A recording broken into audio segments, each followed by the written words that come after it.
નમસ્તે મિત્રો, મારી યુટ્યુબ ચેનલમાં તમારું સ્વાગત છે. ટિકિટ થઈ ગઈ છે.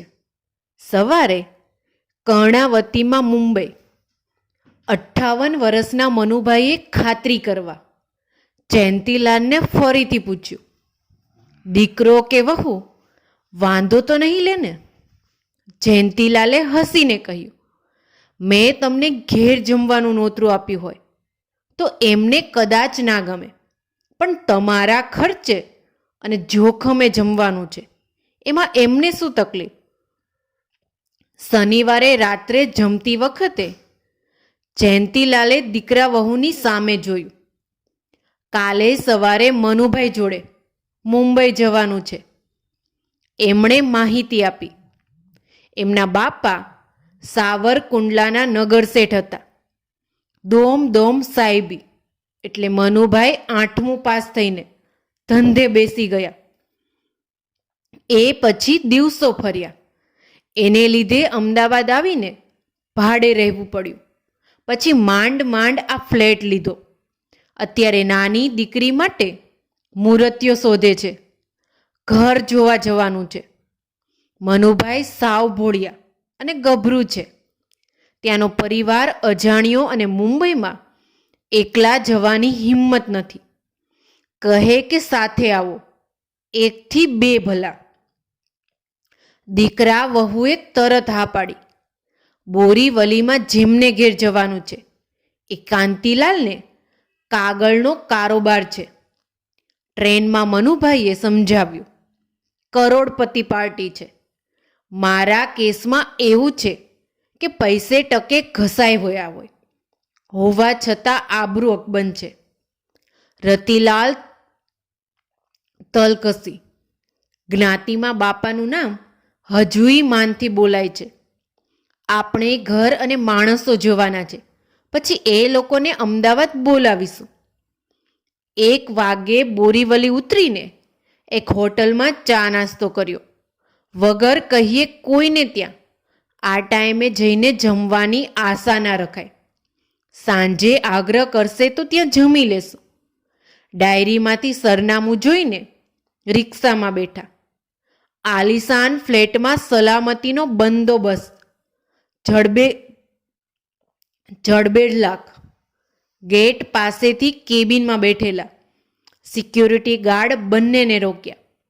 કાંતિભાઈનું નામ આપીને મનુભાઈએ પોતાની વિગત જણાવી. એ પછી ગાર્ડે ત્યાં ફોન જોડ્યો. સાવરકુંડલાથી કોઈ રતિલાલ તલકસી. એ માણસ આગળ કંઈ બોલે એ અગાઉ જયંતીલાલે ફોન હાથમાં લઈને મનુભાઈની ઓળખાણ આપી. પછી ફોનનું ડબલું ગાર્ડને પકડાવ્યું. ત્યાંથી આદેશ સાંભળ્યા પછી ગાર્ડે વિવેકથી લિફ્ટનો રસ્તો બતાવ્યો. 18 માળના ટાવરમાં કાંતિભાઈનો ફ્લેટ 14મા માળે હતો. રવિવાર હોવાથી કાંતિભાઈ ઘેર જ હતા. પધારો. પ્રેમથી આવકાર આપીને એમણે બંનેને સોફા ઉપર બેસવા કહ્યું. મનુભાઈ અને જયંતીલાલ હજુ ડઘાયેલી હાલતમાં જ હતા. ફ્લેટનો ડ્રોઈંગ રૂમ આટલો વિશાળ અને ભવ્ય હોઈ શકે એવું એમણે પહેલીવાર જોયું. આરામથી બેસો, માણસની મીટિંગ ભરી શકાય એટલા મોટા રૂમમાં સોફા પર ફિલ્મમાં જોવા મળે એવા ભવ્યશાળી હતા. બેસતા જ જાણે અંદર ઉતરી જવાય એવા પોચા રજવાડી સોફામાં બેસીને એ બંને એકબીજાની સામે તાકી રહ્યા. બોલો શેઠિયા, મુંબઈ કેમ આવવું પડ્યું? કાંતિભાઈએ સામે બેસીને મનુભાઈને પૂછ્યું. શેઠિયા તો તમે છો. આખા ઓરડામાં પથરાયેલા વૈભવ ઉપર નજર ફેરવીને મનુભાઈએ જવાબ આપ્યો. અમારી દશા તો ભરૂચ જેવી છે. ભાંગેલું તોય ભરૂચ એ ભરૂચ જ કહેવાય, શેઠિયા. કાંતિભાઈએ હસીને કહ્યું, પ્રવાસમાં કોઈ તકલીફ તો નથી પડી ને? એમણે ફરિયાદના સૂરમાં ઉમેર્યું, મારો ફોન નંબર નથી તમારી પાસે. ઈશ્વરની દયાથી 4 ગાડી છે.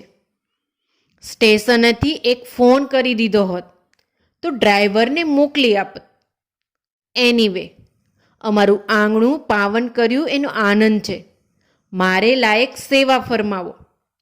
કાંતિભાઈ જે ઉત્સાહથી આવકાર આપી રહ્યા હતા એ જોઈને મનુભાઈનો સંકોચ ઓગળી રહ્યો હતો. મોટો દીકરો છે, એની વહુ બરવાળાવાળા ખોખાણી પરિવારની છે. હવે એનાથી નાની દીકરી માટે સારું ઘર શોધીએ છીએ. તમારા દીકરા સ્તવન માટે કોઈકે આંગળી ચીંધી એટલે મુંબઈનો કાર્યક્રમ બનાવી નાખ્યો. 1 મિનિટ. કાંતિભાઈએ હસીને મનુભાઈ સામે જોયું. આવી વાતમાં અમારા શ્રીમદજીની હાજરી જરૂરી છે. એમણે ગરદન ઘુમાવીને બૂમ પાડી, સાંભળો છો? અહીં પધારો. આ મનુભાઈ શેઠ બોલાવે છે તમને. ભારેખમ સિલ્કની સાડી અને હીરાના ચમકદાર દાગીના સાથે અલકા ત્યાં આવી અને કાંતિભાઈની પાસે બેઠી. આ મનુભાઈ શેઠ, સાવરકુંડલાવાળા રતિલાલ તલકસી શેઠના દીકરા, અત્યારે અમદાવાદ રહે છે. આપણા સ્તવન માટે એમની દીકરીની વાત લઈને આવ્યા છે. અલકા મનુભાઈની સામે તાકી રહી. જયંતીલાલ સાક્ષી ભાવે જોઈ રહ્યા હતા, વેધક નજરે ગણીને. 4 સેકન્ડમાં અલકાએ મનુભાઈનું નિરીક્ષણ પતાવી દીધું. મનુભાઈ આશાભરી નજરે અલકા સામે તાકી રહ્યા હતા. દીકરી શું કરે છે? અલકાના રણકતા અવાજમાં સમોહક મીઠાશ હતી. એનો ફોટો, જન્માક્ષર કે એવું કંઈ લાવ્યા છો સાથે? દીકરી કોમ્પ્યુટર એન્જિનિયર છે. ફર્સ્ટ ક્લાસ એક આઈટી કંપનીમાં નોકરી કરે છે. ગર્વથી આટલું કહીને મનુભાઈએ કાંતિભાઈ અને અલકા સામે જોયું. સાચું કહું, જૂનવાણી માણસ છું એટલે ઘર જોવા જ આવેલો. મારે મન વર કરતાંય ઘર વધુ મહત્વનું છે. સદ્ધર અને ખાનદાન ખોરડું હોય તો દીકરીના બાપ તરીકે મને કોઈ ચિંતા ના રહે. ફોટાને જન્માક્ષર હવે મોકલાવી આપીશ. ઘર જોઈ લીધું? અલકાએ હસીને મનુભાઈ સામે જોયું. આ ડ્રોઈંગ રૂમ છે. 4 બેડરૂમ અને એક ગેસ્ટ રૂમ છે. રસોડાની પાસે ડાઇનિંગ રૂમ છે. ત્યાં અત્યારે આપણે જમવા બેસવાનું છે. ચાલો. આને ઘર ના કહેવાય, આ તો મહેલ છે, મહેલ.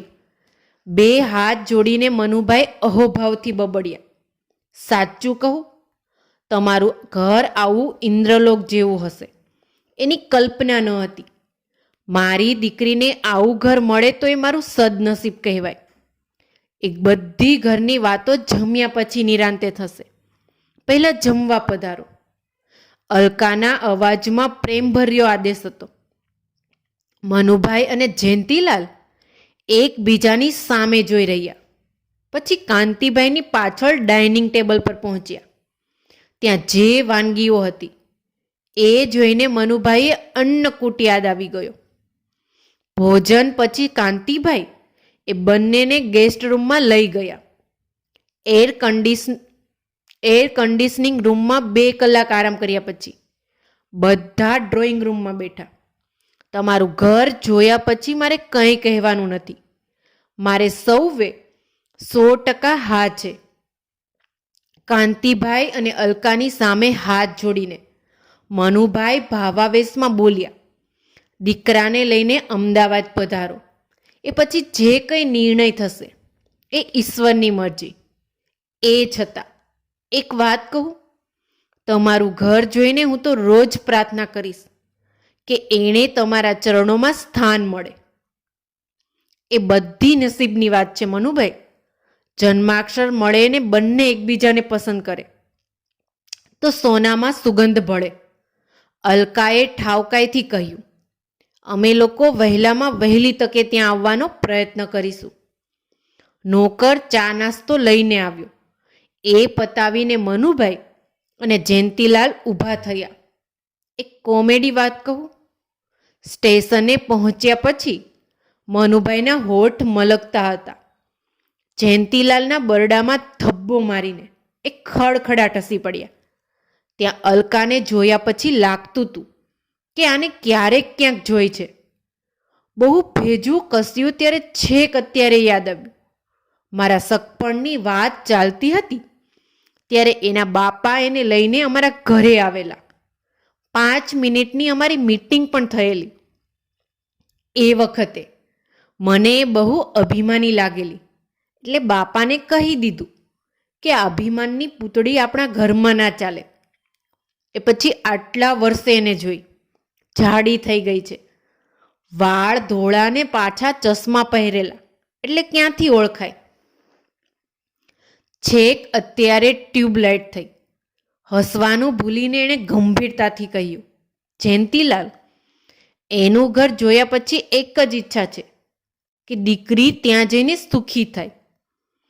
બરાબર એ વખતે અલકાને ખડખટાટ હસતી જોઈને કાંતિભાઈને આશ્ચર્ય થયું. શું થયું? એણે નજીક આવીને પૂછ્યું. પેઢીઓ બદલાઈ ગઈ પણ આ માણસ હજુ ત્યાંનો ત્યાં જ રહ્યો. મહા મુશ્કેલીએ હસવાનું રોકીને એણે પતિ સામે જોયું. એ વખતે તો સાવરકુંડલાવાળા રતિલાલ તલકસી શેઠના દીકરા મનુભાઈનો વટ હતો. અત્યારે આ માણસ જે બોલતો હતો એ જ શબ્દો એ જમાનામાં મારા બાપા બોલતા હતા. 8મું ધોરણ પાસ. એ મૂર્તિઓ જાણે દુનિયાનો છેલ્લો પુરુષ હોય. એ મારા બાપા મને ત્યાં પરણાવવા માટે મથી રહ્યા હતા. એમની પીન પણ ઘર ઉપર જ ચોંટી ગઈ હતી.